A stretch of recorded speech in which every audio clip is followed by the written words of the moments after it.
Okay, fantastic. All right. Okay. So And you may start now, please. right. I have been kind of tracing my presentation, so you will see all these lovely faces a little bit in retrospect. And here we are back to the future at the beginning of my presentation. So, as announced, today I'm going to talk about current trends in vocabulary research. I understand that maybe some of you are considering doing doctoral research in vocabulary. So, let's share what people around the world are doing. And there are several different centers around the world where vocabulary is being researched.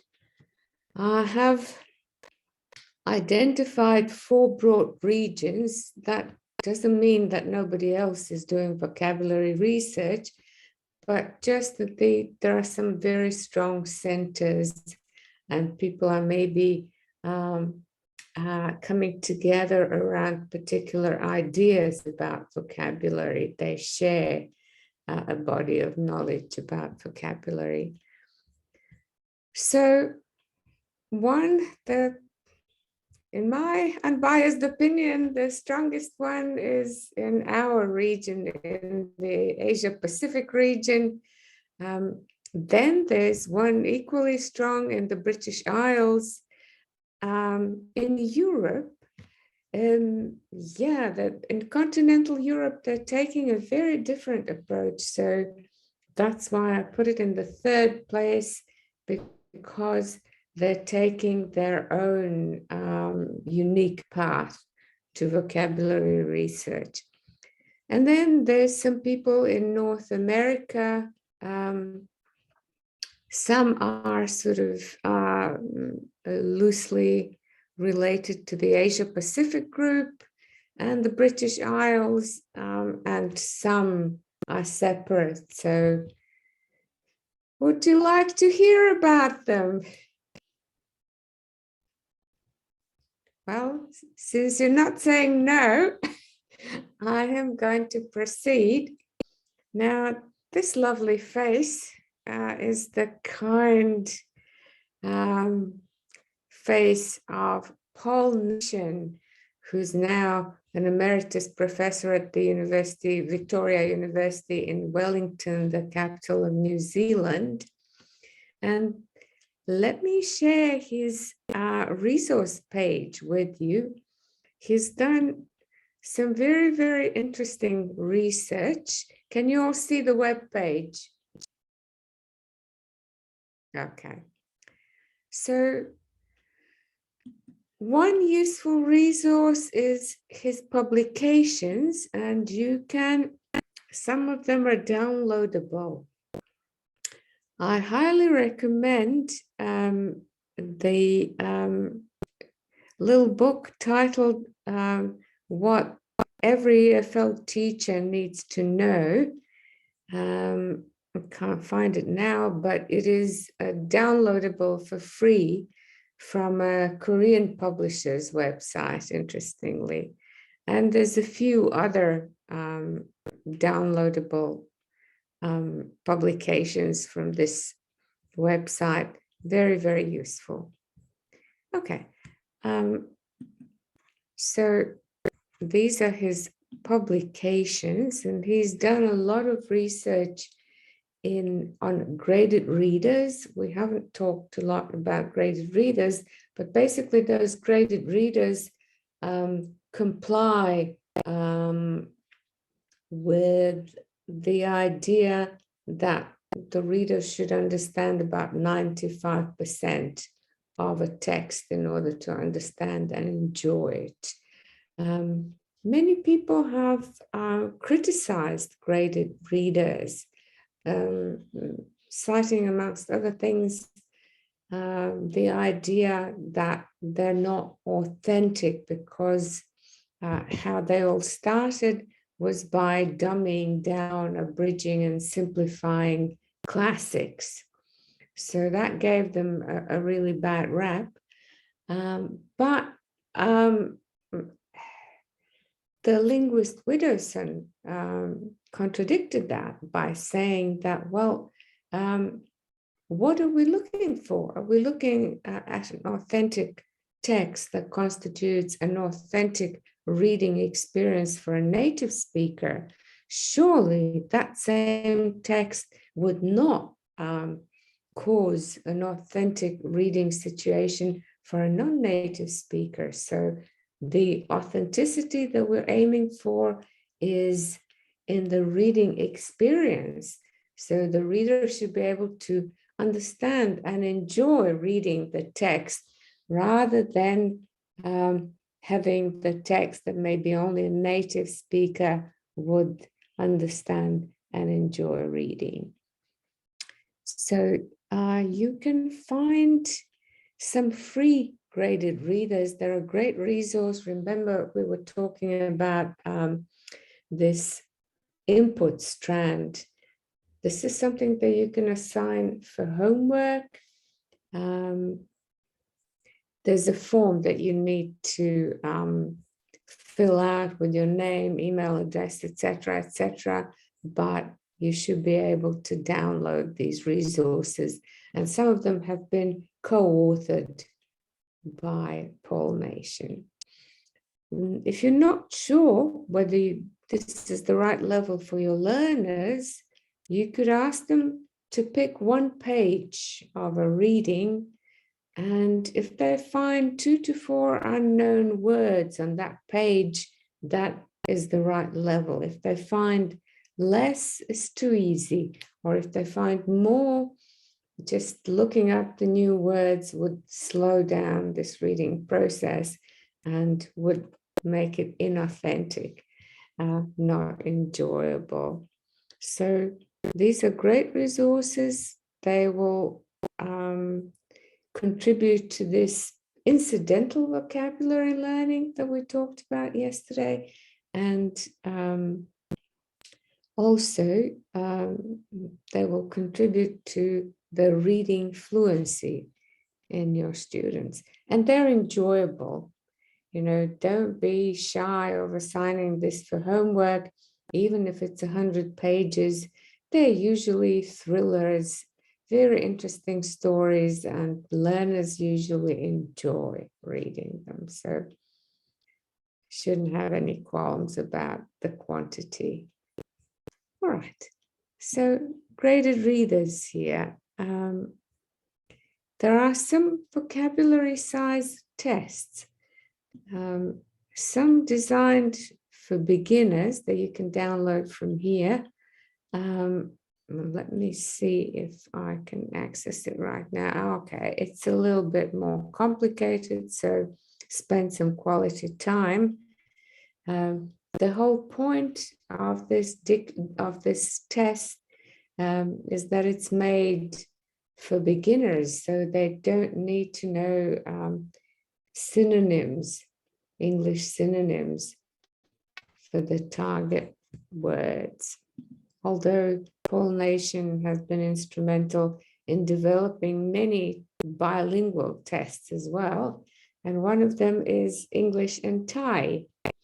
And there's also English and Vietnamese. There were some speakers of Vietnamese, and I think Korean as well. So a lot of good resources there.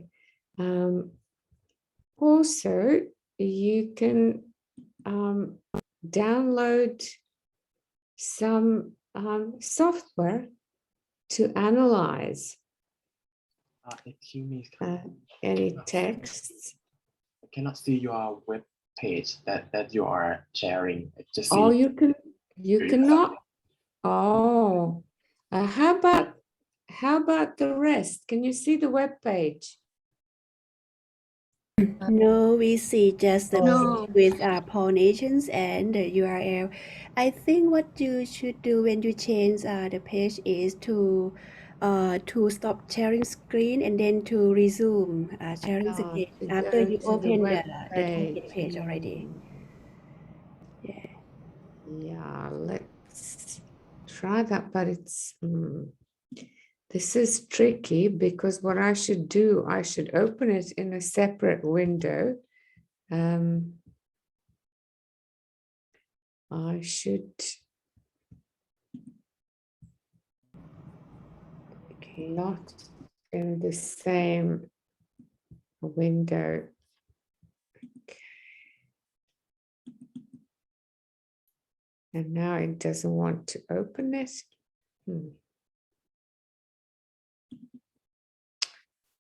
I'm so sorry. But now I can see your screen, the whole screen. I mean, both slides and web page. Can you see the web page? Yes, for now, yes. Okay, great. That's great.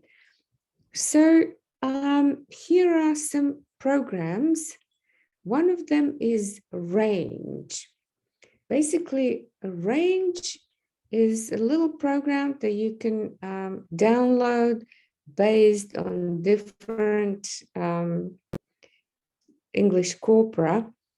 And what it does, it helps you analyze your own little corpus. You can put together your own corpus, and then Range would give you word lists and concordances. He's also got references to other websites, but we will go to Tom Cobb's website and we'll see for ourselves. Right, so if I stop sharing this, oh, actually, can you still see the web page? Yes. Okay, very good. So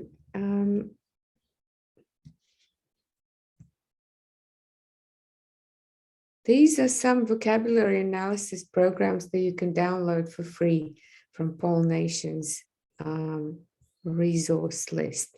And finally,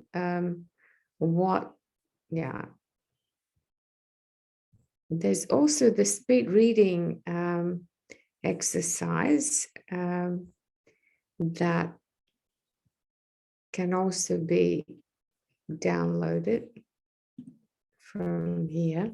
And finally, there are some vocabulary tests. Paul Nation, as I mentioned yesterday, was instrumental to designing the vocabulary size test. Multiple versions. There's the picture version of it. There are monolingual and several bilingual. See the Korean, the Thai version, the Vietnamese bilingual version of the vocabulary size test. Some of them would go to 14,000 words, but he's got also versions that go all the way to 20,000 words, which we mentioned was the approximate vocabulary size of a native speaker college student. So plenty of resources. If you want to work with vocabulary, just Paul Nation's webpage gives you plenty for free. Okay, moving on. At the same university now, okay, you can't see that, can you? Because I haven't shared this with you yet, have I? Okay. Now you should see this smiling face, Avril Coxhead. She has actually inherited the professorship of Paul Nation. She was a student of his, and we know her for her involvement in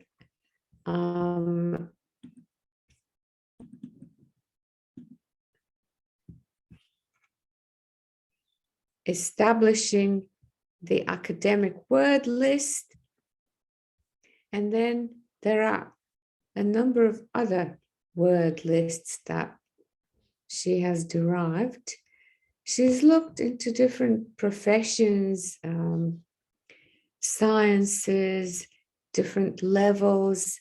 So she's got the EAP science vocabulary list, middle school list, technical word list, and the trades, and some other word lists. That is in addition to the 570 words on the academic list.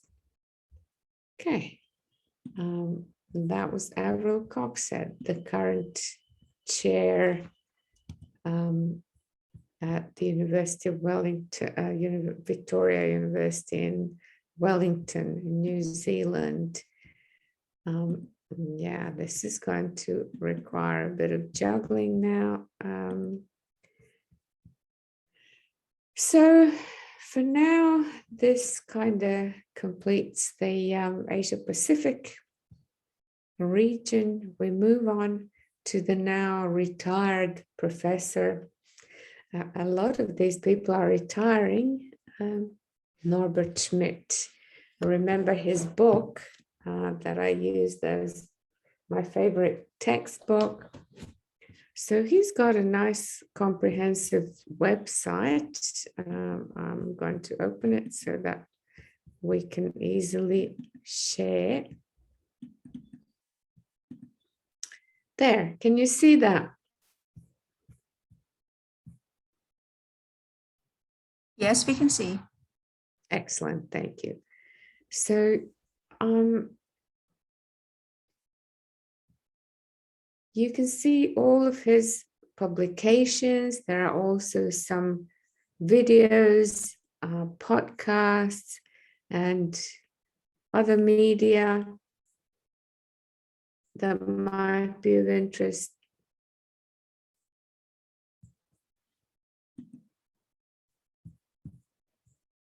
His books, journal articles, book chapters, etc., etc. But I don't think they can be accessed for free, unfortunately. Yet you can find some information about his publications. Great. Back to the slides.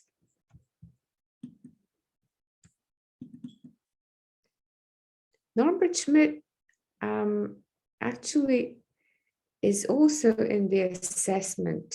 I call Paul Nation the Renaissance man of vocabulary because he's done pretty much everything and anything you can do with vocabulary.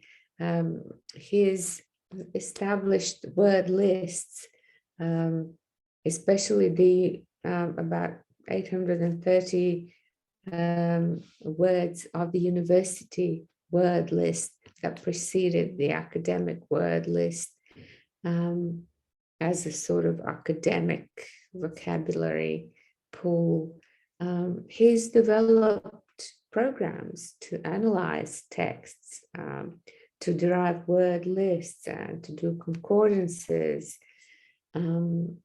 He has authored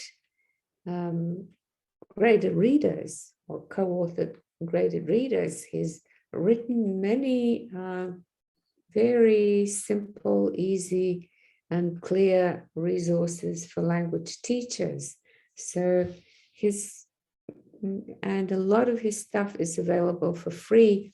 So he has done the most comprehensive work, not just on vocabulary, but also on other topics. Schmidt has written about teaching and researching vocabulary, but his particular merit is in furthering the development of vocabulary tests. Paul Nation was the first to develop vocabulary size test, and Norbert Schmidt was the person who increased the accuracy of the developed and increased the accuracy of the vocabulary levels test. So he, with his graduate student, did some research and established that if the vocabulary representation in the test is increased only by 2%, it used to be 1%. In all nations, tests are based on a representation of 1% of the vocabulary, say from a dictionary or from the word list. But Norbert Schmidt increased it by 2% to be 3% representation, which has greatly impacted the accuracy of this test. So it can predict with greater accuracy than the vocabulary size test how many words a student would actually know. Okay, moving on. At Swansea University, we have another retired professor, Paul Mira. And Paul Mira has developed the infamous yes-no test. That is the test in which the student only has to know yes, has to say, yes, I know this word, or no, I don't know this word. But the test is sprinkled gently with some nonsense words. So the danger is for those people who overclaim knowledge of vocabulary, that they would stumble on this and claim to know words of the English language that actually do not exist. So that is Paul Mira. And sort of his successor at Swansea University, Jim Milton, who is also very much into vocabulary assessment. And Milton's particular merit is increasing the usefulness of vocabulary tests. Before Jim Milton, there was no connection between the European framework and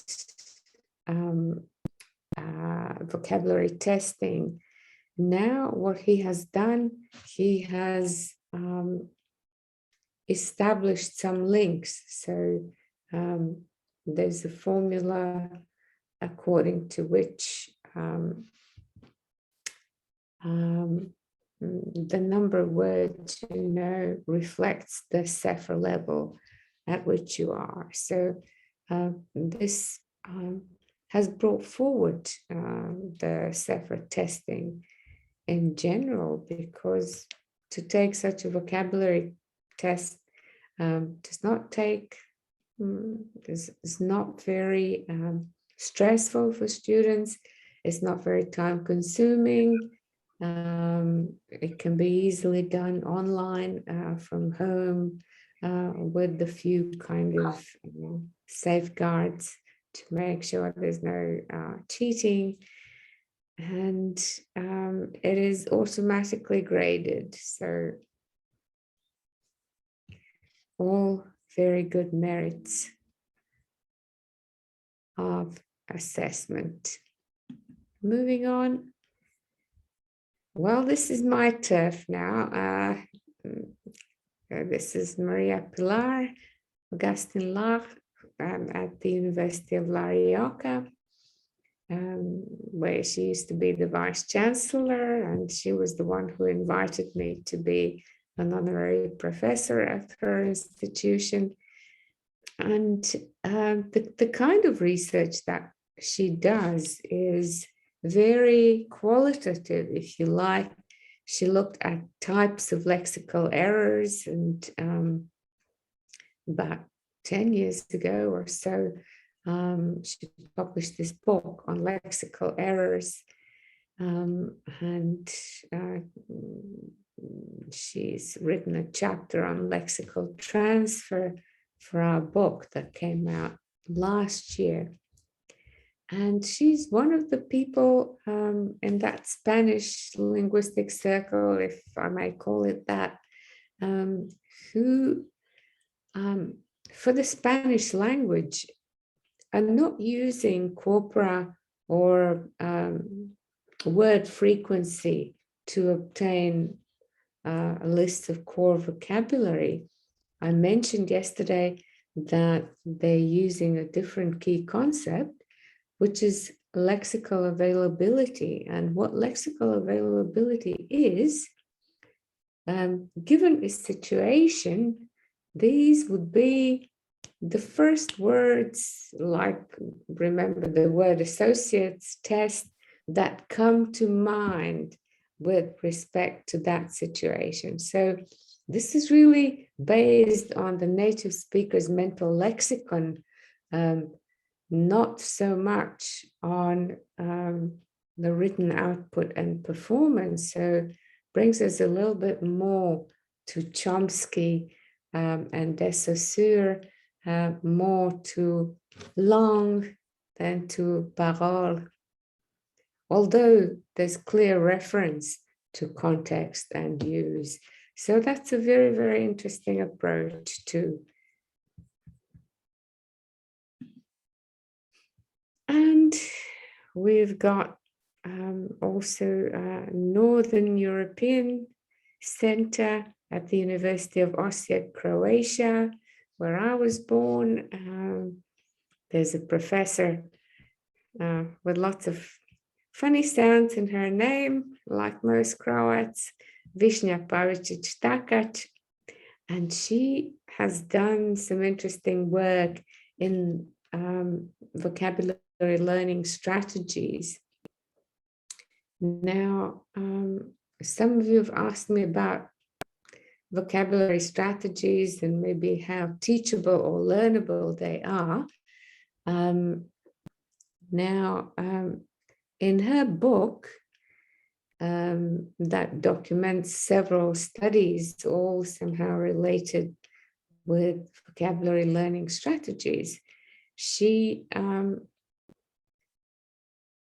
found that strategies were more a category a little bit difficult to teach. And I will tell you about my study and tell you a little bit more about some of the challenges that I noticed. So that would be continental Europe. And moving on to the spectacular North America, the wonderful country of Canada, where we've got the godfather of all the free vocabulary resources, and that's Tom Cobb at the University of Montreal. He has been very fortunate to have received multiple generous grants so that he can develop these free online resources that are available to all of us. And you'll see there are other people now associated with him who are also contributing to this website. And it used to change like with lightning speed. Sometimes in the morning, I would check it out just to make sure when I come to the classroom that I know what's on the web page. And I would come to the classroom in the afternoon, and already the changes would have been implemented on the website. So he is that diligent. Okay, so I will open the web page and stop sharing here and see if, can you see that? The complete lexical tutor. Yes. Okay, brilliant. So yeah, he's done some funny things here with his menus. Luckily, we don't need too many of them. he's got a bit of a research base here. There are some articles by key people, see Paul Mira, Norbert Schmidt, Mira, and Batia Laufer in Israel also is a very prominent researcher. I haven't had too many dealings with her, and some of the work that she's done is already subsumed in Nations because she's collaborated with Paul Nation. So I did not specifically list her.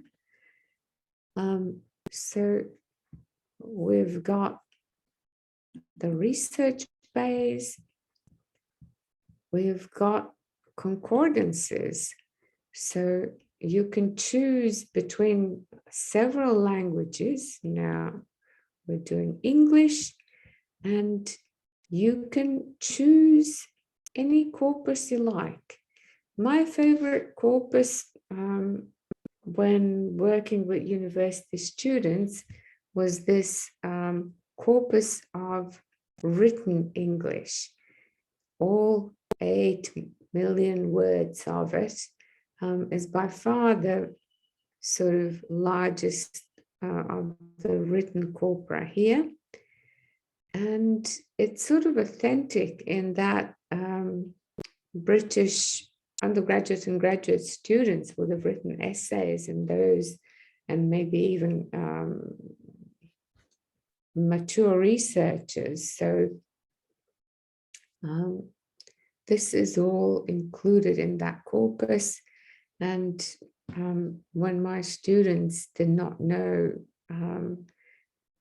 whether certain words were appropriate for use in their papers, I would send them there to see how this word would have been used in that corpus. So let's have a look. Do you have a particular word that bothers you?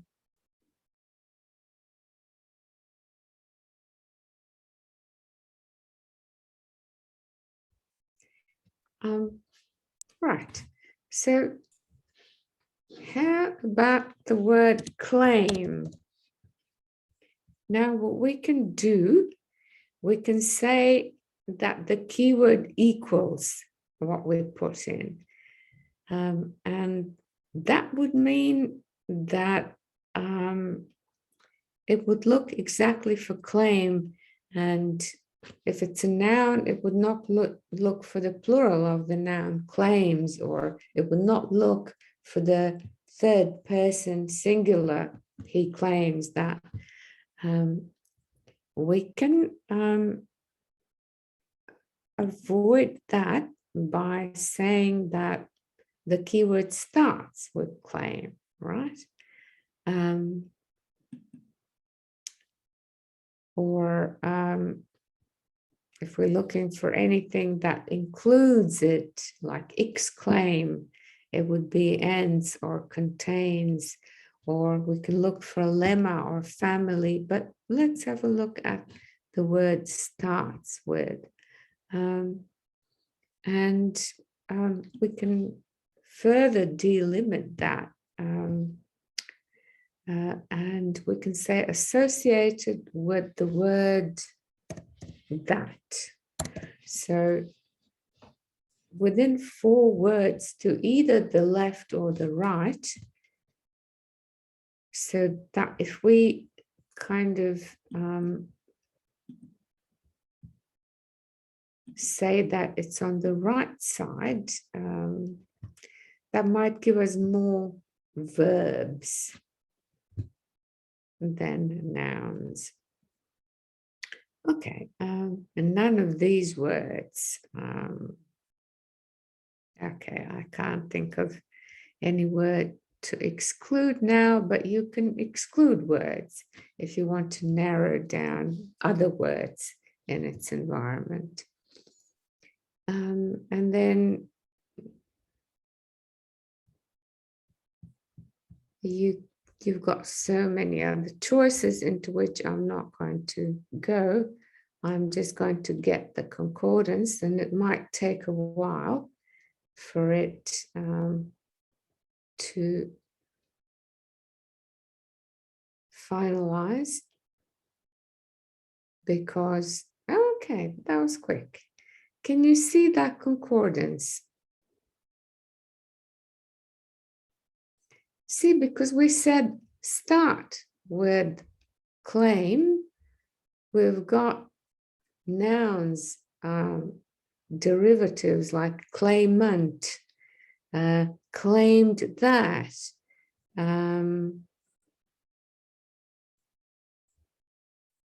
claimant claimed that, so that it tells you also the background of the document. And I would have said legal document. No other document would call somebody a claimant other than a legal document. So not only do you get instances of word use in that particular context, but you also find out about the discipline. So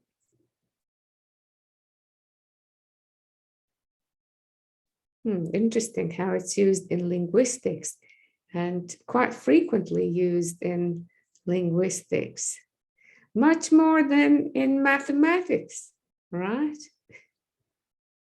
Because maybe mathematicians know and they can prove rather than just claim. Oh, but look at politics. Well, linguistics is more political than politics itself. It makes more claims. Oh, but psychology, I think, definitely trumps all the disciplines by making claims. All right, so this is an example of how we can generate concordances from the existing corpora. Right, and if we go back, the nice feature, remember the color-coded words yesterday? Well, that's the vocab profile. Now, this is something that you would analyze text with that you bring. It can be your students' writing, your own writing, anything. So I'll just run you through several options. Are you familiar with this? Maybe I don't need to go through this. No, okay. Then I'll go through this. No sweat. So we've got the vocab profiler classic, which is based on, remember Michael West in 1953 manually producing this general service list of 2,000 plus English words. So it's based on that. It's also based on Avril Coxhead, the lady with a nice big smile from New Zealand, her 570 academic words, and any other words are considered off the list, like too complicated. Right, so what we can do, unfortunately, this is a little bit obsolete already, so it doesn't import texts, but I will show you how you can still generate it using your own text files, just using a different option. Here I've already got in my buffer a paragraph of text, and I am submitting it. Have a look at this profile. It shows us the percentage of K1 words. What percentage do normally K1 or the first 1,000 words cover? Do you remember? It's 70%. But here we've got, look at this blue coded number here.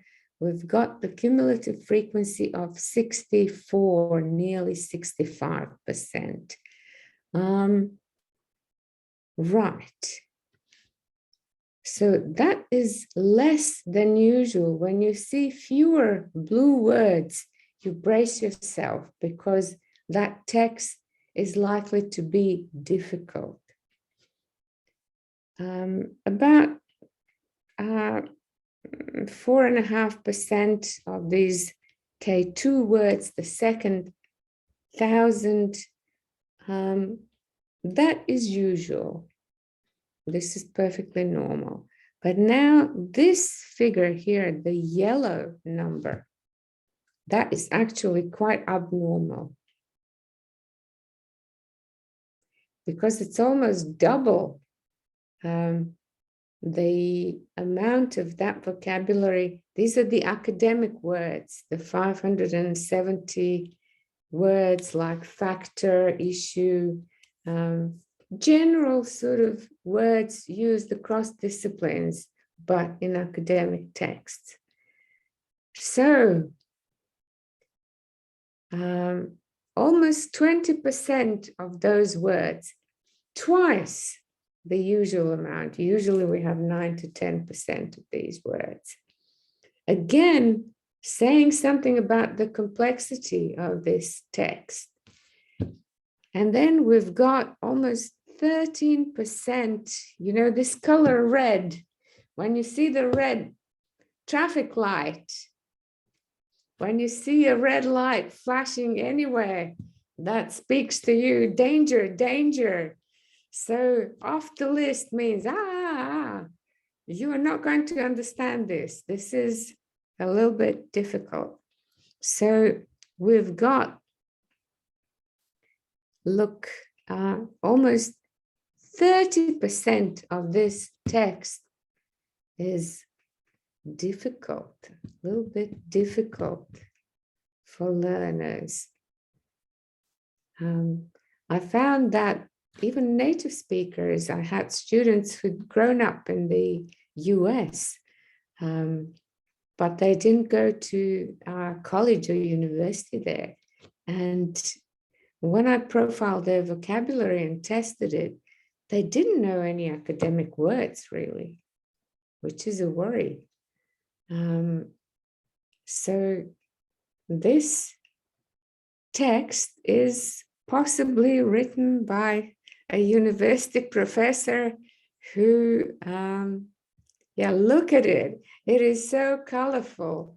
Your normal profile is lots of blue, a little bit of pacifying green, here and there a little bit of yellow, and just a wee bit of red, but this is in your face. It is too colorful for the reader's own good. So yeah, obviously the author of this was a university professor, maybe specialist in writing and vocabulary. So so she is guilty of writing way too complex, especially for second or foreign language learners. So lots to learn using this. But when we move from the classic to the complete, which is the new version of this profiler based on updated vocabulary lists, no longer Michael West's manually derived word list, we can get more detail. Like if we look at this here, where is it? Yeah, BNC. No, I think it's this one. Right, and we again copy paste the same text into the window. No, sorry, that's the wrong one.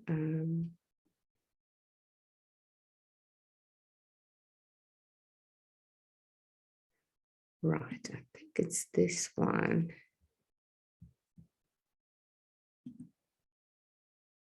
Yep, this is the one that I wanted to show you. So rather than just flashing 13% red words, it gives you a nice spread. Look, 95% of the text is covered by the first 5,000 words. And that tells you that it is very academic. And another 3% or 4% is the K6, the 6,000. And then it just tells you how complicated individual words are, and you can trace that here on this nice colorful profile. Why is this important? Well, because in this day and age, you can use this to simplify the text. So if these words bother me, right, I can try and find something more appropriate to the learner's level. For example, if I think that this word sensitize was, where was it? It's K17, right? So I can substitute another word for it, like maybe raise awareness or make aware. Stakeholders, well, do my learners know about stakeholders? It's a K5 word, depending on maybe some vocabulary tests that I previously administered to my learners. I can decide, well, either I leave stakeholders or I try to think of another word like teachers or teachers and parents or researchers, right?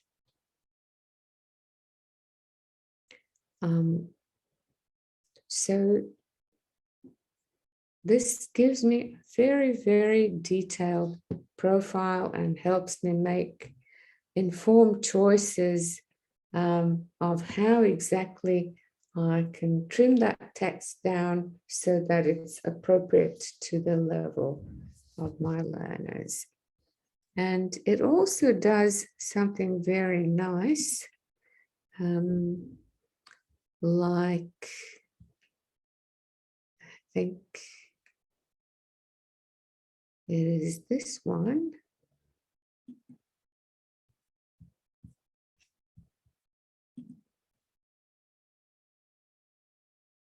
Ah, yes. This breaks down all the words into function words and content words. So that's nice. Sometimes if you think the text is too heavy, too many content words, then maybe you can break it down and make it more readable by adding more function words. That usually happens by adding additional subordinate clauses, breaking down those noun groups that are very common in academic writing. But that's a separate story. So you can really look at your text that you're planning to give to your learners and make all sorts of decisions, complexity decisions about it, and make adjustments that should make it a better match for your learners. All right, and then remember the classic with general service list. You can do this one here by using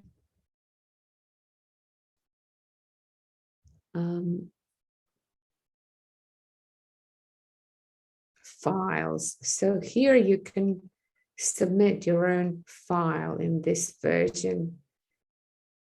You don't have to, because sometimes texts are very long and it's not very practical to copy paste them into this window. So you just might want to upload the text, but because the text takes a longer time to process, I don't want to take away any time from this talk. We'll just move on. What else do we have within this wonderful website? Okay, we've got a feature that I really like. It's text-lex compare. When you want to see the overlap between texts, remember how we said that it is very important that words are recycled, that not only do they come up once in one text, but you have to have them in another text. And this is a good way to see which vocabulary is the same between two texts, right? So you can see whether the new vocabulary is mentioned again in another text. And to demonstrate how it works, I'm going to copy paste. Right. I'm going to copy paste exactly the same text here, the same that we have analyzed. And it works with tokens, types, and even phrases. I will leave it with word families for now. And let's see what we get. See, because these two texts are totally identical, they have all 266 tokens together the same in the middle shared. Well, I can change that, go and change the text a little bit and say blah, blah, blah. Easy, easy, lemon squeezy. And now we compare them, and because I've deleted some of the text in the one text and have added some words, we can see which words are unique to one text and the other, and which words they have in common. So that can be very, very useful.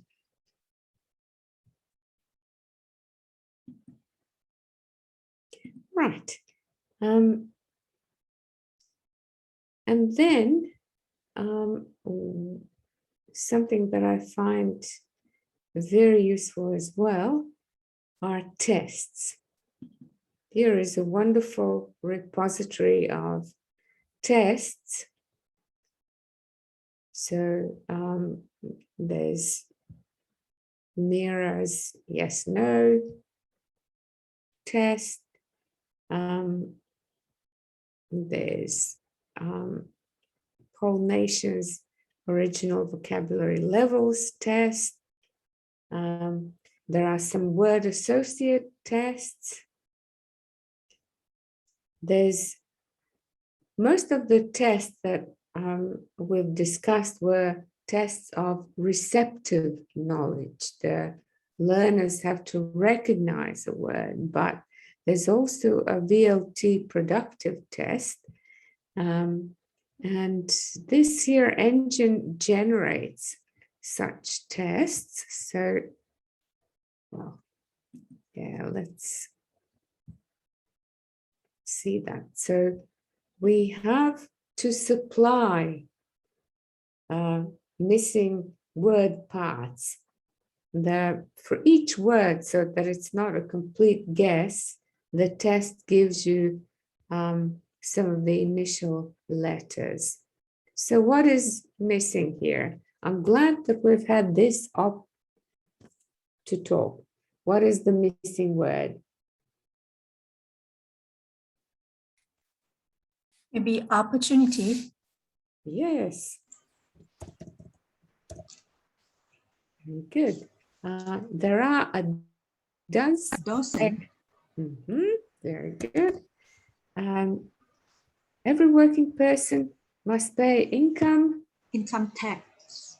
Yeah, we say that death and taxes only are inevitable. Anything else is optional in life, but you cannot avoid death or taxes. The pirates buried on a desert island. Treasure. Treasure, very good. Her beauty and had a powerful effect on men. Charm, yes.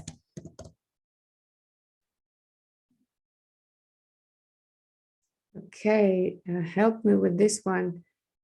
Lot of rain led to a shortage of water in the city. Lack of. Very good. He takes and sugar in his coffee. Cream, very good. So we don't have to work them all, but we can check what we've done so far. So our score is 38%. We've done 7 out of 18. That's probably about right. So this is a productive vocabulary levels test at the kind of lower level, the most common vocabulary. And at the bottom, you can also see some of the publications, some of the texts that can inform your research, maybe. There are different versions of vocabulary levels test and vocabulary size test. There's a phrasal verbs test, computer adaptive test of size and strength, etc., etc. So there's a bunch of interesting. I like this one in particular, the updated BNC COCA VLT created by somebody whose profile we're soon going to see, Stuart Webb. I don't know if it's going to let me, yeah. When you do this test, it used to be sent directly to Stuart Webb's office, and you would receive your test results from Stuart Webb. Or if you were a teacher, the student had to nominate whose student they were and input your email address in a certain field, and then their test results will be sent to you as their teacher, which is very useful. You don't have to worry about creating a test. You don't have to worry about grading it, but you do get the results. And it's a little bit more protected than these other ones. You can go in, but actually you have to click. I don't know if it would accept just going through it to collect the questions for the purpose of cheating. Maybe it would, I don't know. Anyway, so these are some of the tests available from this website. Right. And I think, yeah, there's also some software that I've tried, but I didn't quite get it to work. Maybe you're luckier than me.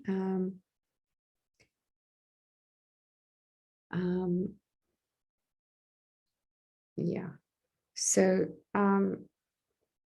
there are dictation machines basically that you can input text into, and then it creates a dictation, and there's a place for the student to type in as they go and listen to the dictation, and it's automatically checked for them.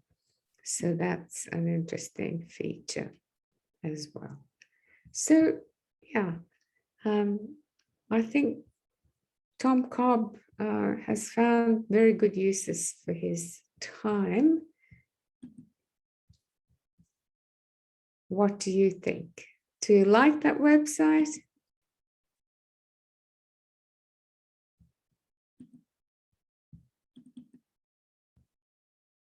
So that was Tom Cobb at the University of Montreal in Canada.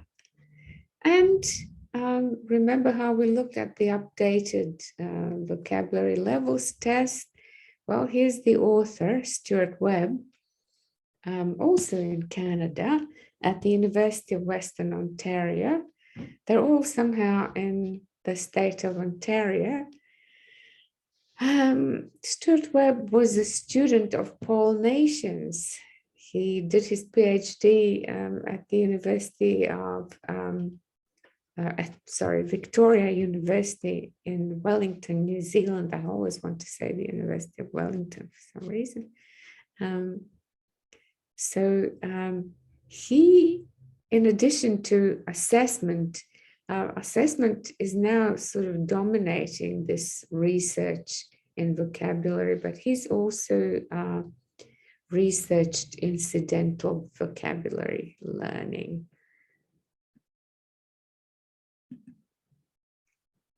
And last but not least, in the US, at the University of Northern Arizona, we find Doug Biber, and he's the person who's specialized in looking at vocabulary, most commonly multi-word units, and how they create discourse, and especially looking at the differences between academic writing and sort of general writing and written and spoken academic discourses. Very, very interesting. In the early noughties, sometime 2003, I think, the word was that Douglas Biber was commissioned to actually design the spoken TOEFL. If you remember the TOEFL test of English, it used to be a very boring paper and pen test with some listening, and ETS was going to revamp it big time and bring it closer to the communicative approach and the 4 skills. So Doug Biber was commissioned to look at spoken discourse, and indeed he compiled a large corpus of spoken language on campus. Students in the professors' offices, their spoken conversations, conversations between students, lectures, presentations, anything that went on campus. But it was just a little bit too authentic, and in the end, he didn't manage to contribute to the spoken TOEFL, but the compilation of this corpus has been very productive in terms of his research, and we're fortunate that we can learn a lot about academic discourses from his research. And he writes in a very engaging way. So I highly recommend reading works by Douglas Biber. And these are the key people that I've looked up to most of my career. And I have borrowed from all of them because my focus is not so much one speciality, but rather I'm interested in how what we know about vocabulary or what we can learn about students' individual vocabularies and their individual preferences and strategies can help us design a better curriculum, design better learning outcomes, possible learning outcomes. Very often these learning outcomes, people design them without any needs analysis, without actually looking at what the actual students know.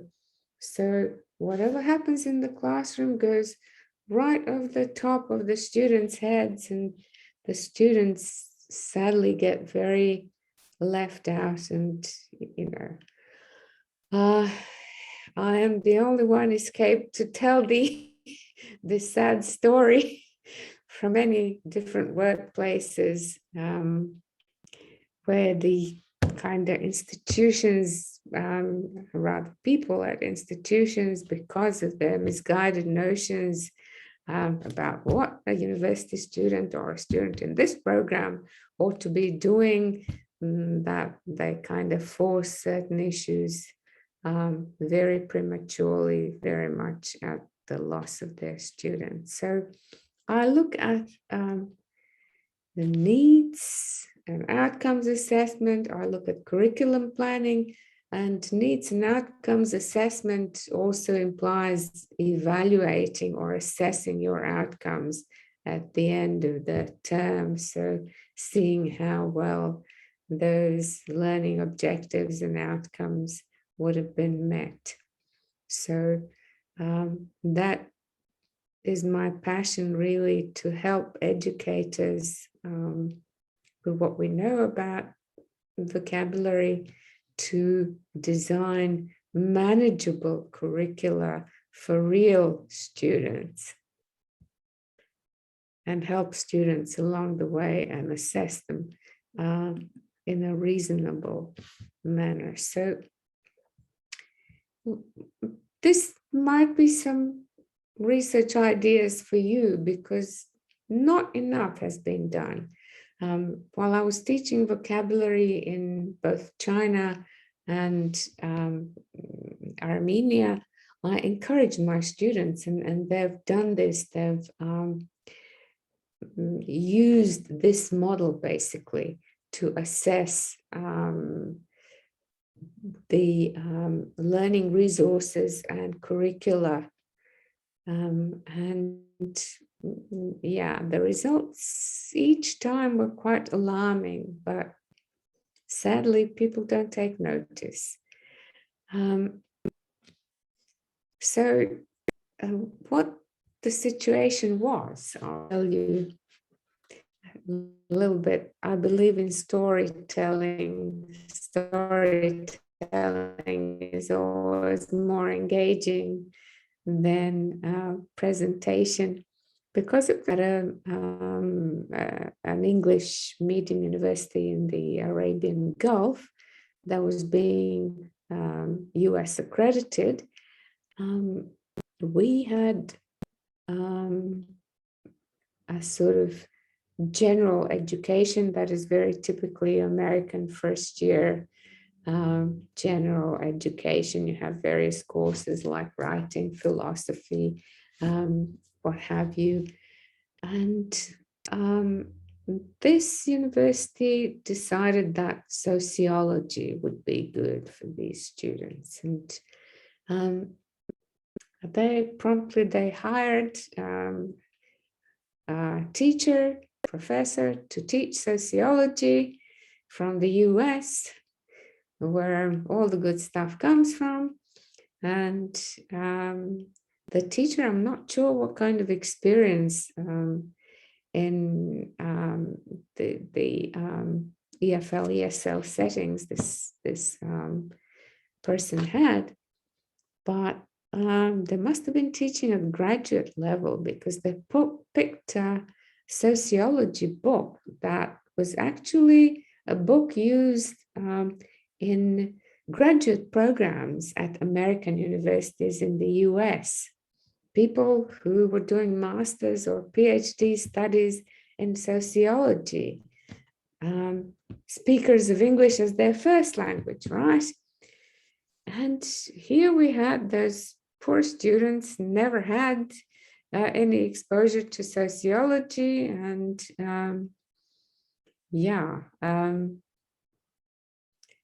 remember my little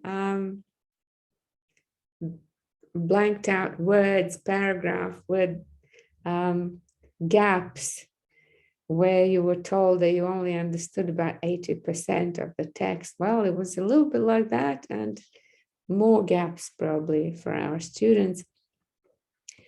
We all noticed very quickly that they were seeking the help of us, their English teachers. And basically what we had to do was what you would have done by using one of Tom Cobb's tools, identifying two complex words and substituting simpler ones for it. So that's what we did. We translated it into simpler English for them. And that was very difficult for us, because none of us were actually sociologists. So we all worked very hard because of the choice of this one person, and it was too late to do anything about it. When we ordered books, they had to be ordered from abroad, and because it was an Islamic state, everything had to be approved by, that there was nothing inappropriate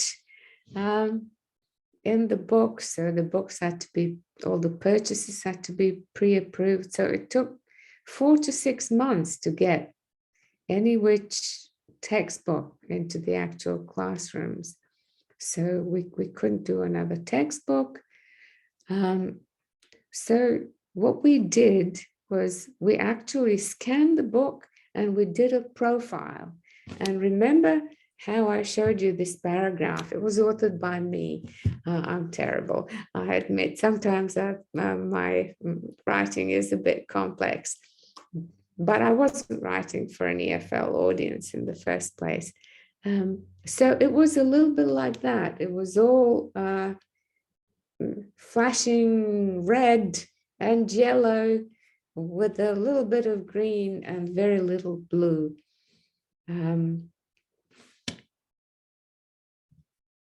So remember, the student needs to know 95% of a text's vocabulary, many encounters needed, but this book had like a different word on each page that was never repeated until the end of the book. So a lot of wasted effort.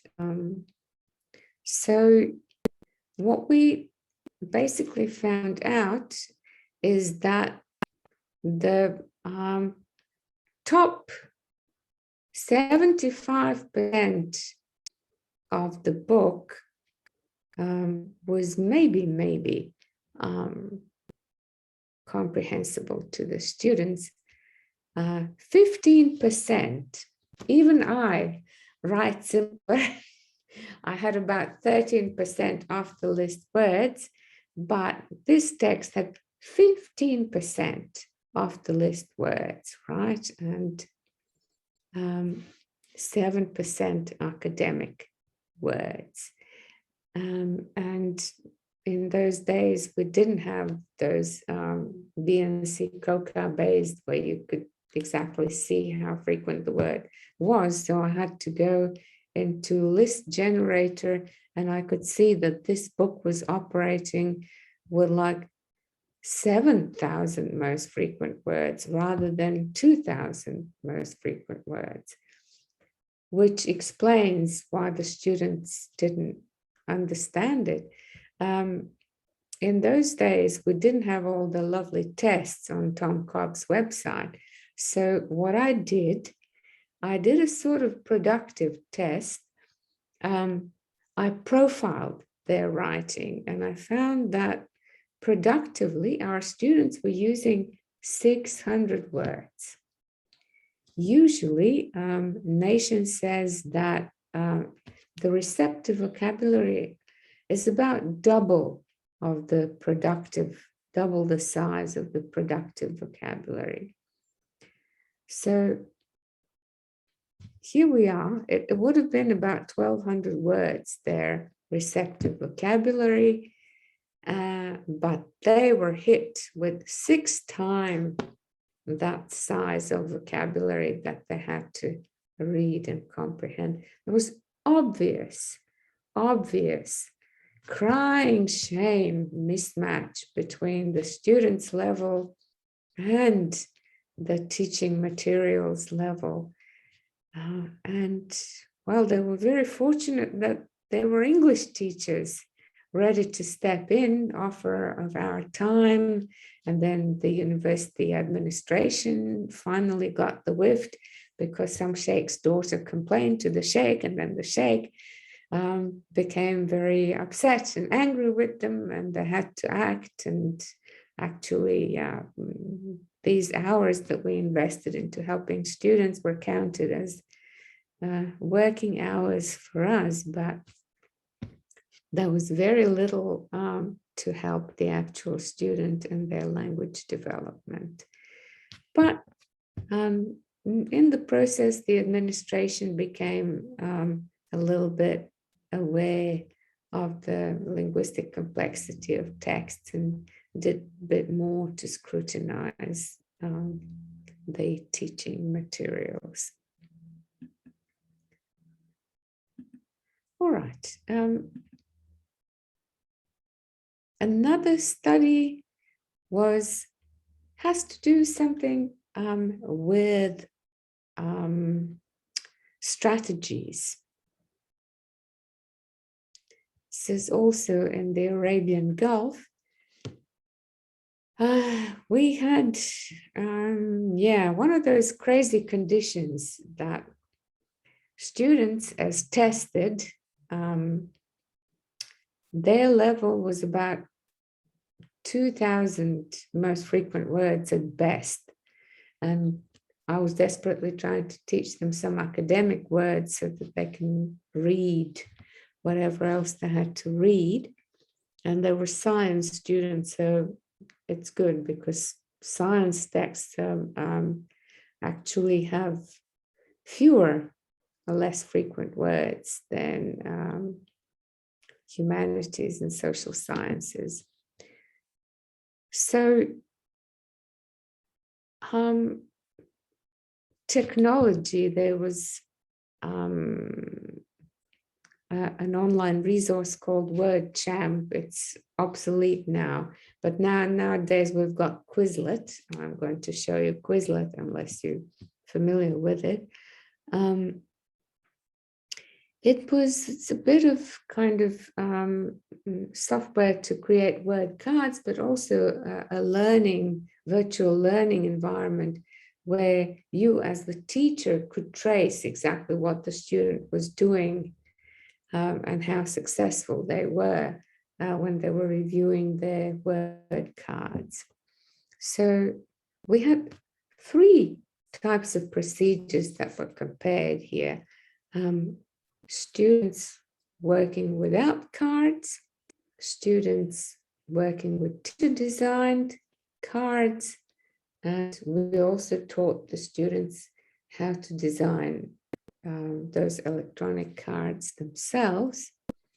And actually, of the 3, The third one, when the students designed their own word cards, and we showed them how to use concordances and online dictionaries and all of that, they were the least successful.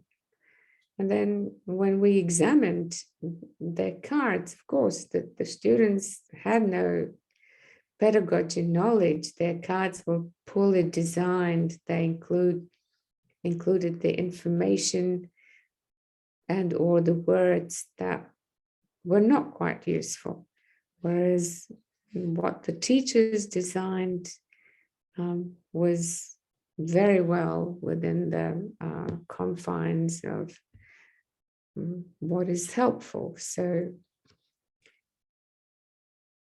sometimes, yeah, if we want the students to use certain strategies like word cards, there's a lot of investment. We have to invest a lot of our time. People used to think that technology simplifies our teaching, but actually it does come with strings attached, and usually it causes us to do more work.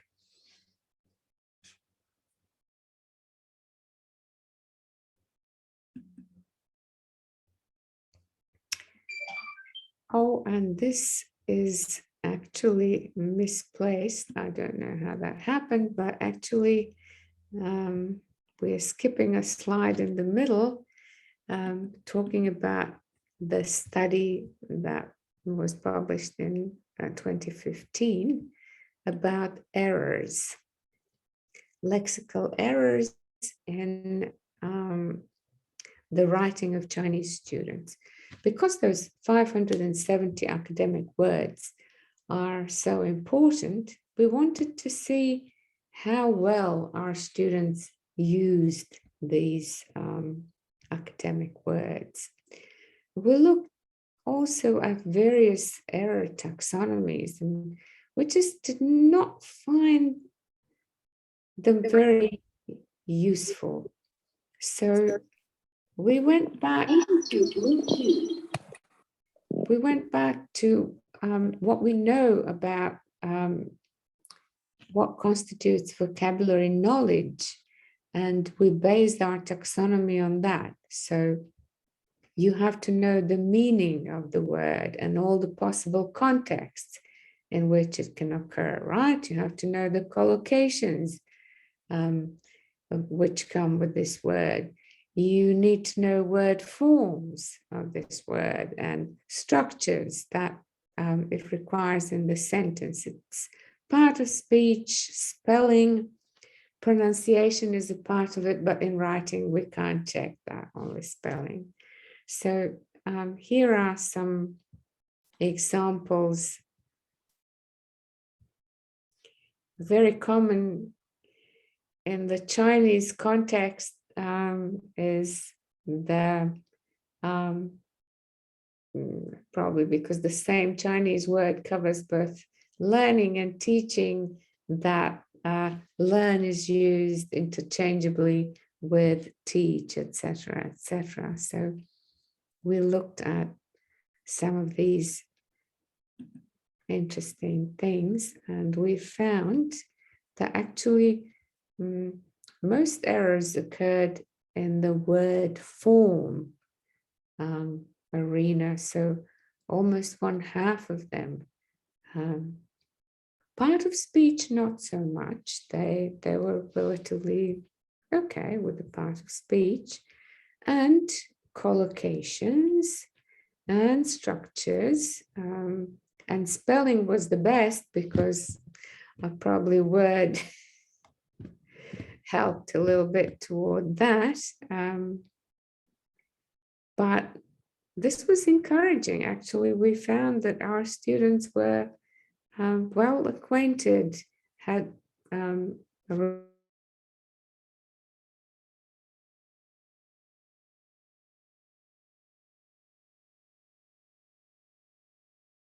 form was the most serious problem.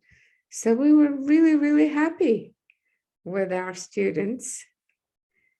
And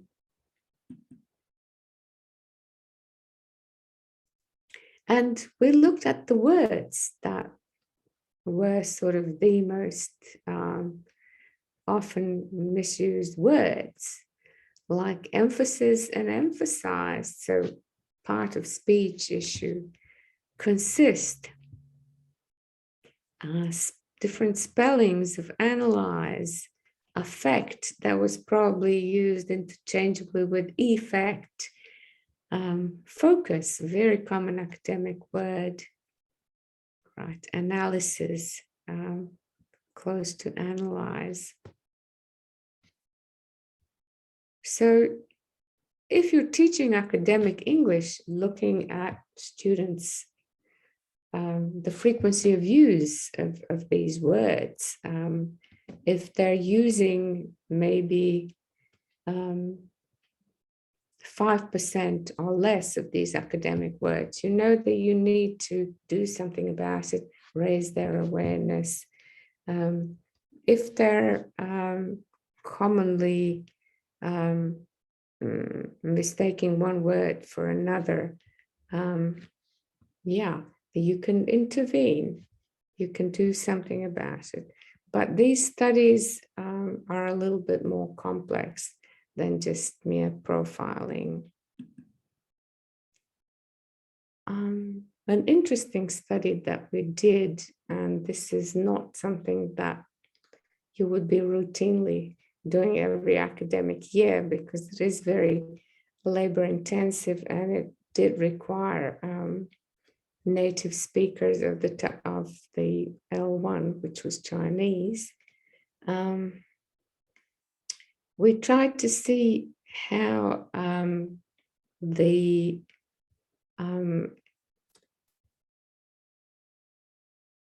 assumptions that the students have about an English word were based on what they knew about its Chinese translation equivalent.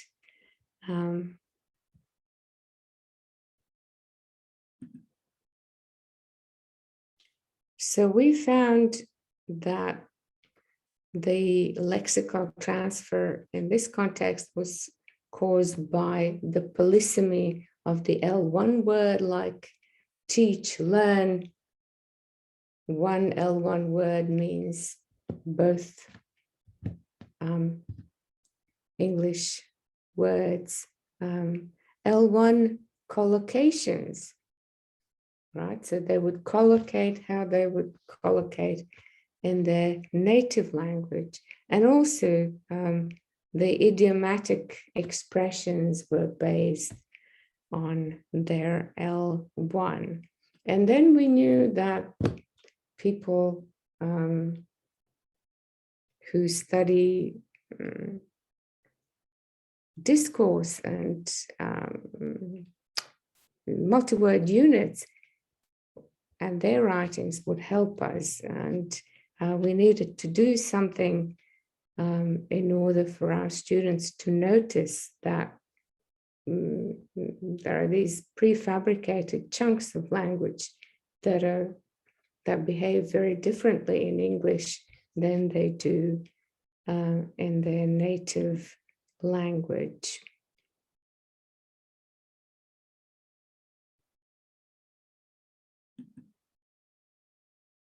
Okay, so there's a long,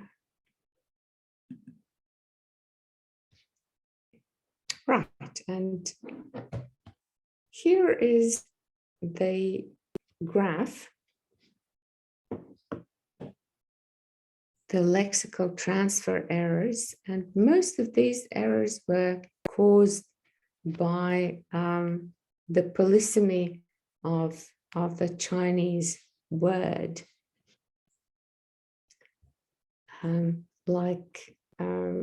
Another one, yeah, that I liked was the Chinese word.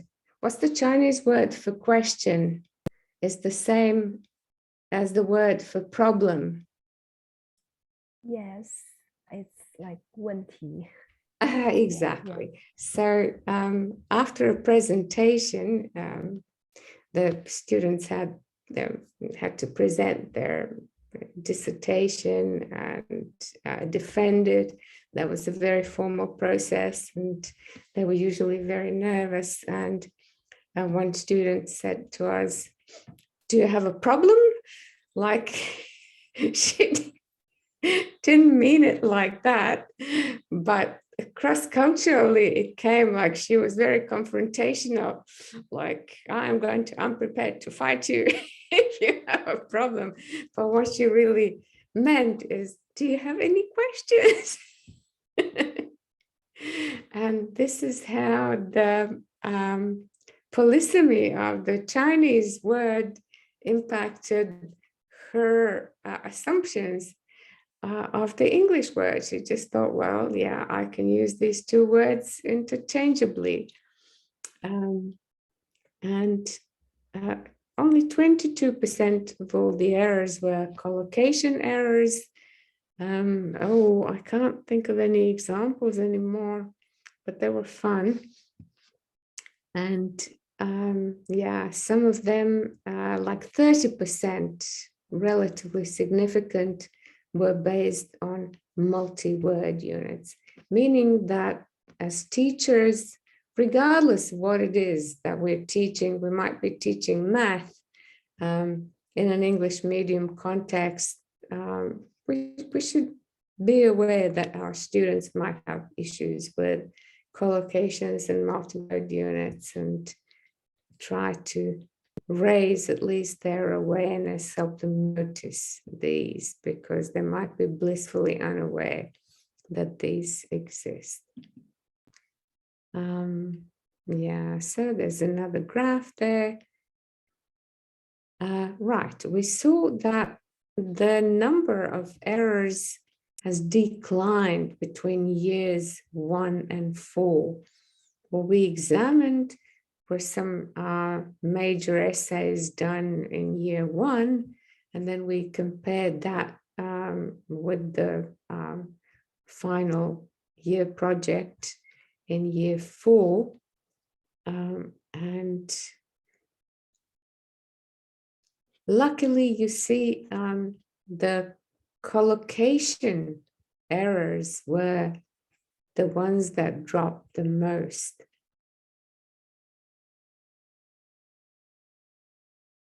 But polysemy kind of was still a strong factor. That was the stronghold, something that is very difficult to eradicate. So that might be a good thing to know if you're going to China to teach English, something to bear in mind, and design your activities so that the students would notice.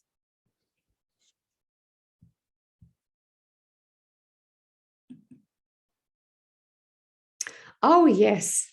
Here are some examples of collocations. Eat medicine, because that's how you would say in Chinese. What's the word for medicine again? 药 Tu yao. yes Yeah. So they would say, eat medicine. Well, in English, you take medicine. Oh, and this was the sign in our accommodation to slide gently down the slippery surface. One of those early translations, they were later on replaced by more natural looking translations. And what they meant was, well, caution, slippery floor or something like that.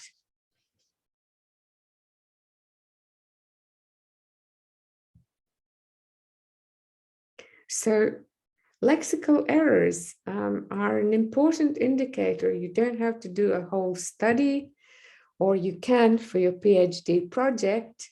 That would look very good because not too many have been done. But if working with the population of students, always look at their errors. They will tell you not just about their first language, but about the process by which they arrive at the target language. And that should inform our teaching and curriculum planning. Oh, what was that? Chairman Mao is saying, good, good, study, study, day, day up. That was one of the first translations, and the proper translation, can somebody give me a nice translation into English? It's like every day you should study hard and study well, something like that. Yeah, strive to study harder and improve yourself on a daily basis. I would imagine that it would be something motivational like that.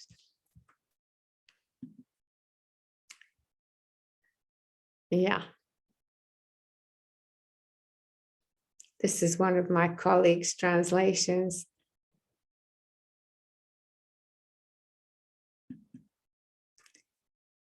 Right, so these are some implications for teaching: raise awareness of words and their meaning. One thing really to focus on, and even though bilingual dictionaries are helpful, they kind of create this misguided perception in students that somehow this English word is a 100% translation equivalent of the Chinese word, that in fact this English word behaves exactly the same as the L1 word, and that is something that we need to raise awareness about, that there's no 100% translation equivalence. Be careful. You've used this word here, but actually, if you want to use the same concept in a different context, maybe you should use this word. Teach collocations, teach multi-word units, and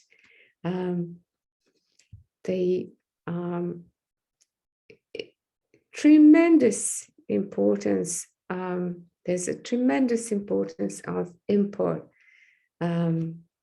Exposure to repeated input and interaction with lots of feedback in the target language. We talked about vocabulary learning strategies, and we did several other these with those. I'm just kind of very quickly flipping through those. And with some advanced learners of English in Armenia, we did sort of 6-month study or so. We were interested basically in what strategies they used, what was the relationship between the strategy used and vocabulary knowledge. In other words, we wanted to know how effective the strategies were. The idea being that those learners who've got a large vocabulary will be using some strategies that are not being used by learners with smaller vocabulary size. And we had basically 2 different groups of participants. Some were pre-intermediate and some were advanced across 3 different Armenian cities. While we did find out that most strategies self-reportedly, we don't know, we gave them a questionnaire. The problem with questionnaires, even though we did also interview a representative sample of students, we basically used those interviews to develop the questionnaire. So we really don't know to what extent the students were misrepresenting their own strategy use.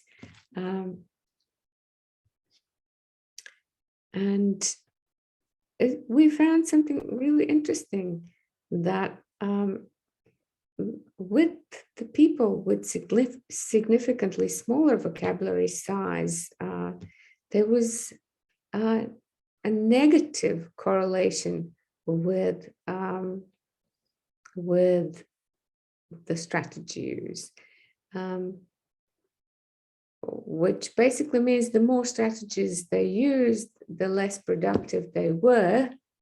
Either that, or that could be another thing that tells you how truthful our participants were about their use of strategy. So maybe I think this negative number is telling us that the strategy used might have been grossly exaggerated by those participants. So something was really off.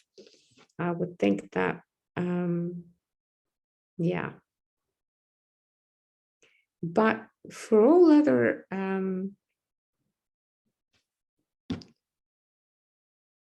purposes, there did not seem to be a really significant relationship between vocabulary size and the use of strategy across the board. But when we looked at different groups of strategies, remember those metacognitive strategies where they actually plan what strategies they would use, where they purposely go and watch videos, listen to materials, choose readings for themselves, go and talk to native speakers, practice their English. The use of those strategies was significantly larger in the group with the larger vocabulary. So overall, they didn't use more strategies. They just used those metacognitive strategies more frequently than the students with the smaller vocabulary. Of course, we're not quite sure if there were any hidden variables in there because it was not a completely controlled study. We could not observe the students all day long. But that gives us the hope that metacognitive strategies are really good. That conforms with nations' input strand very much. So if we can get our learners hooked onto graded readers, or just get them to Google something that is of their interest, that is something that we call narrow reading, reading around a particular subject, that could be very, very helpful. And it doesn't need to happen in the classroom, all right? It should be done in their spare time.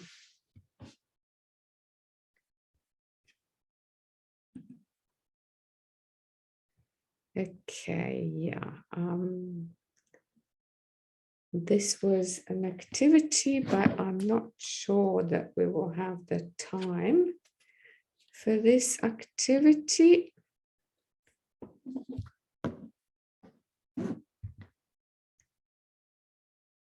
These are some of the references. I'm just going to leave 15 minutes for questions because last night we had many questions, and I welcome questions. But if there are no questions, you know, we can do the activity. So let's see how we go.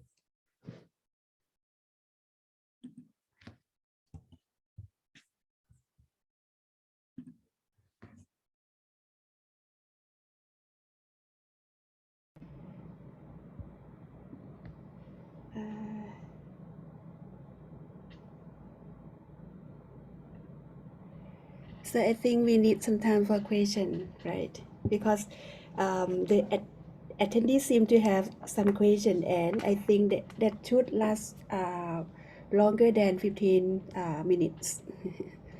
Okay. It's okay. That's okay. Yeah.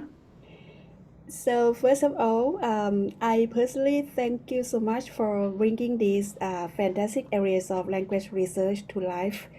I can see how I can use this powerful tool to study the vocabulary in maybe our everyday life.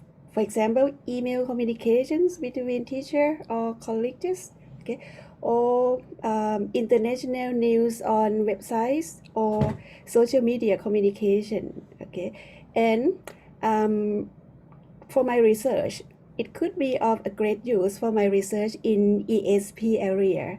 I am trying to develop a Pictionary application on mobile phone to support tourism business communication.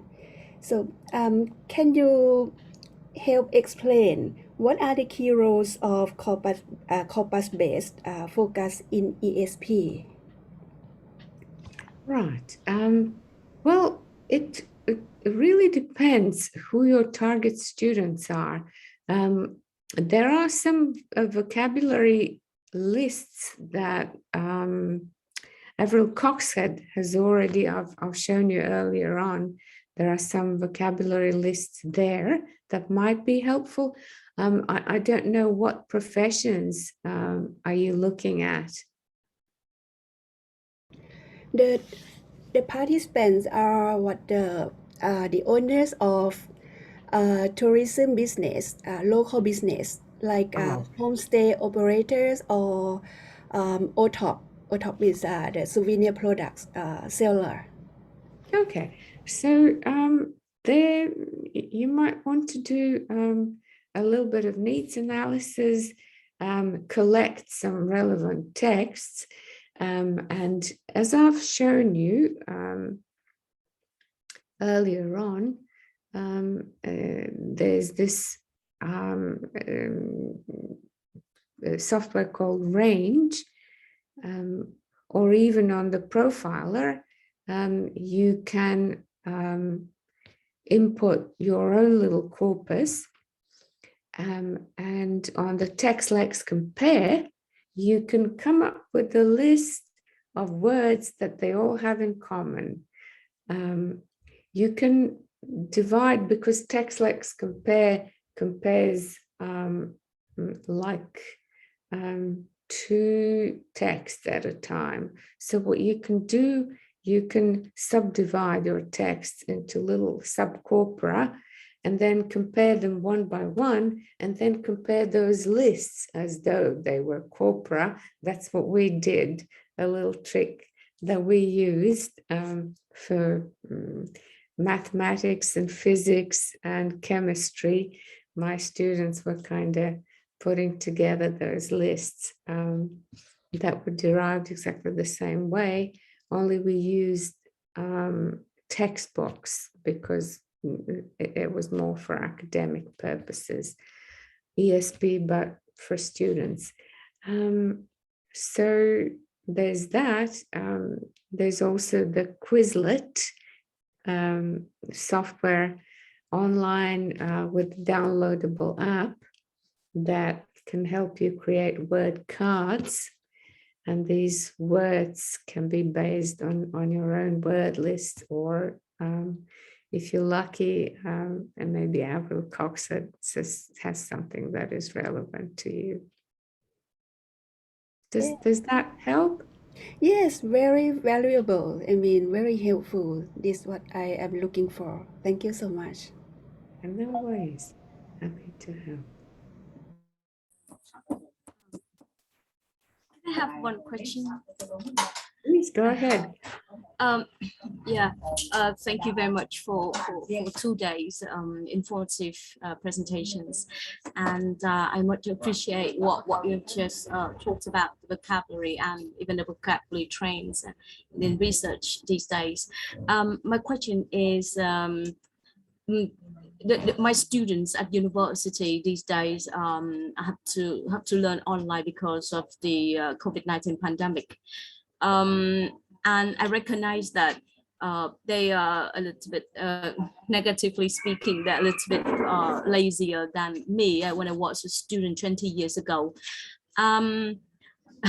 Yeah, because they have a lot of ICT tools embedded on the internet. So when they read a text or when they work with something with vocabulary, everything is on the screen, even the translation, bilingual translation, not they they tend not to study the vocabulary in context. So my question is, what do you think about learning that way? Does it influence on their their vocabulary acquisition, and is it harmful for their future learning? I'm not sure. Are you saying that the translation is available because they're reading online, and they can just click on translate and get the web page translated into their language? So is that what you're saying? Yes, when they read a text, so some some translation applications, they download it on from the internet, and it just automatically pop up the translation, but not the word in context. Yeah. So what do you think about their learning that way? Does it influence on their vocabulary acquisition, or is it harmful for their future learning, for the lifelong learning of vocabulary and that way, because they tend not to explore the word anymore? Like me, I was when I was a student 20 years ago, I tended to explore the word myself in this way or that way, but now they just get a meaning, get a Vietnamese meaning, and then done, and then Right. So it all depends on,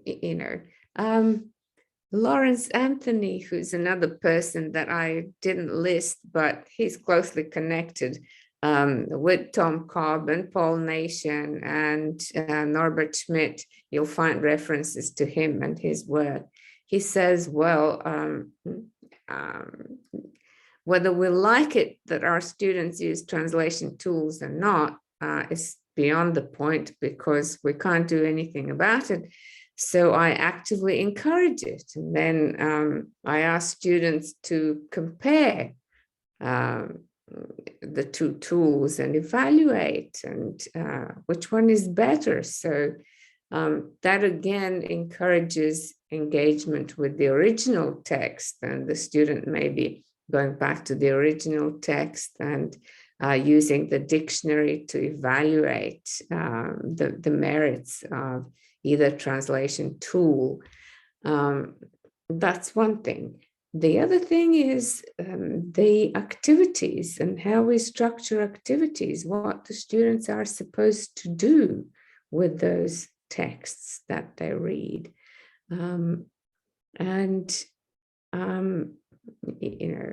I usually structure activities so that the students have to use these words. They have to proactively go choose certain English words to learn that are within their grasp. Like if they know 2,000 words, I would encourage them to go online to the profiler, find out which words are either academic words or 3,000 level, and pick some of these words to learn. Do they do things that we talked about yesterday? Are they supposed to do a vocabulary notebook or some sort of vocabulary journal? And then I encourage that. And also I give them creative tasks. I don't know, in what discipline are you teaching? Are you teaching ESP or what are you actually teaching? At university, I'm teaching linguistics. Okay, very good. So, you know, what I did with my students, I would get them to do mock interviews. Like there are famous linguists, one of them work in pairs, and you are going to be one famous linguist, choose one, and the other one is going to interview you, and vice versa.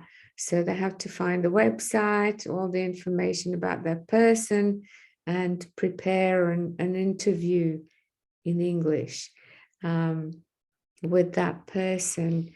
And if there's no time to do that in class, for every pair, you could have a web page, secure website. Probably you have a Moodle or another virtual learning environment where they could then upload their interviews, and then you could ask their peers to give them feedback, to maybe fill out a questionnaire and evaluate their performance, make comments. So yeah, these would be some of the things I would have done. Or ask them to write a letter to that linguist. If there's a particular key concept that is not so easy to understand, like with Michael Hoey, gosh, he wrote this a book that won him an award on lexical priming, but no one he defined lexical priming in the entire book or outside the book. So we're all still, the jury's still out on what this fabulous lexical priming is. So, you know, if I were such a student, I would write this mock letter to Michael Hoey to please explain to me and give me a precise definition of lexical priming and things like that. You know, they don't have to be still alive. They could write a letter to De Saussure or or Dr. Johnson or whoever. Does that help? Thank you. Okay, Professor Marina, I need your suggestion. Hi. Okay. Yes. Yes. So I'm doing a research about focus on the verb types of the abstract of Tesol and Teflin research article. So I'm going to compare about Tesol and Teflin. Teflin is from Indonesian, Indonesian article about linguistic, and then I compare only the abstract, and I focus on the verb types. So I'm doing like 50 Tesol and 50 from Teflin quarterly. And is it correct if I like tag them the 100 files into Klaus Steger, Klaus Steger, and then use Encong after that or something like that? How can you suggest me what should I do to compare? Is it right? Is it right procedure? Well, there are those. Yeah, there are online taggers that you can download, and they can tag part of speech taggers, and it will assign value to your verbs, so you will be able to more easily assign verbs. And then what you can do is you can input that into the concordancer, and you can search on whatever V or whatever is the tag for verbs. And that way you can get the list of all the verbs that are used. But somehow you will have to also tag it for the particular article in which they come up. So, or at least the topic. So that would give you a little bit more information. I don't know what your motivation is and what your research questions are. I would be able to give you better advice if I knew that. So I want to find the adverb types in both research article abstract. Like, so now I found like 20 verb types in that TESOL and Teflon quarterly. Maybe I will read more about that. Oh, sorry. Okay, so your one research question would be what verb types are found, and probably another one is how much difference is there between these two sources. Yeah, so you just use a concordancer, and a lot of it is going to have to be just labor of love manual, because technology can take us so far, but yeah, a lot of the meaning nuances, and you can have a look at the context maybe, and verb transitivity and things like that, and or whether they're lexical verb or not a lexical verb, and all sorts of other things. And yeah, so that might be corpus driven rather than corpus based, that you will reach your conclusions when you have completed your corpus research. So good luck. Yeah, keep us informed. Sounds very interesting.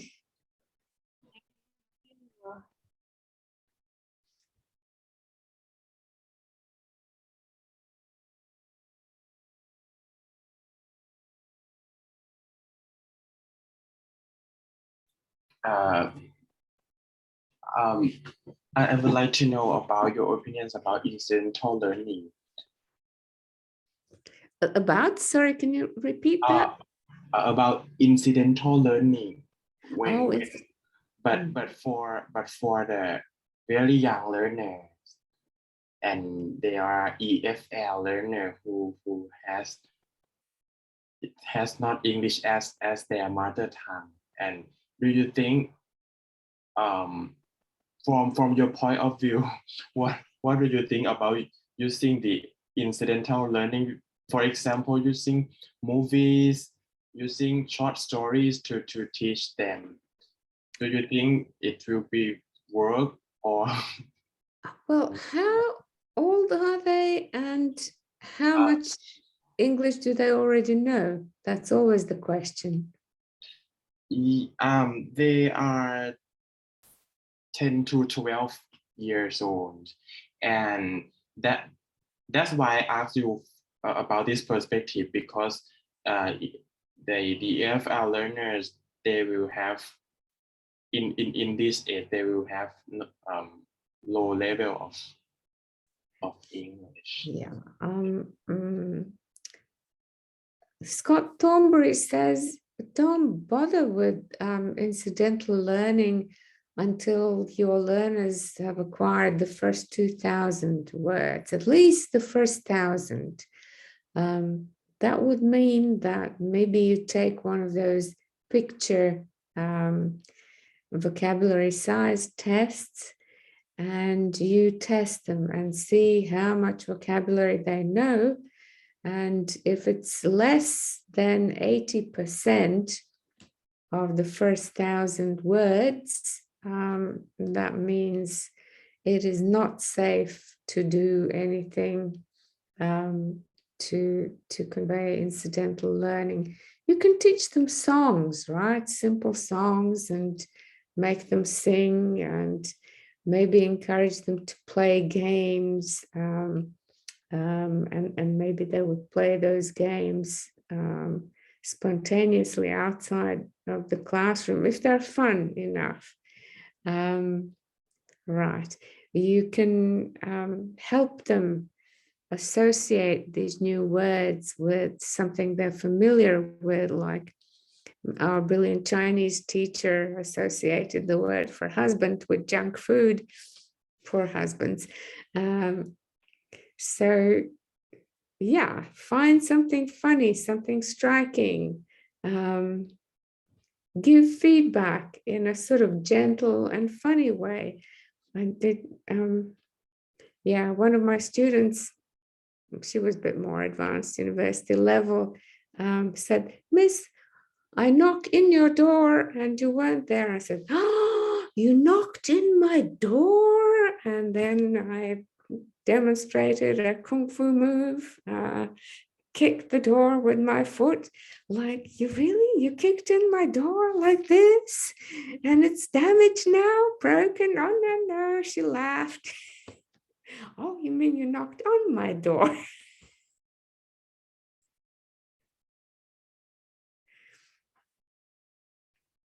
So I hope that helps a bit. Thank you.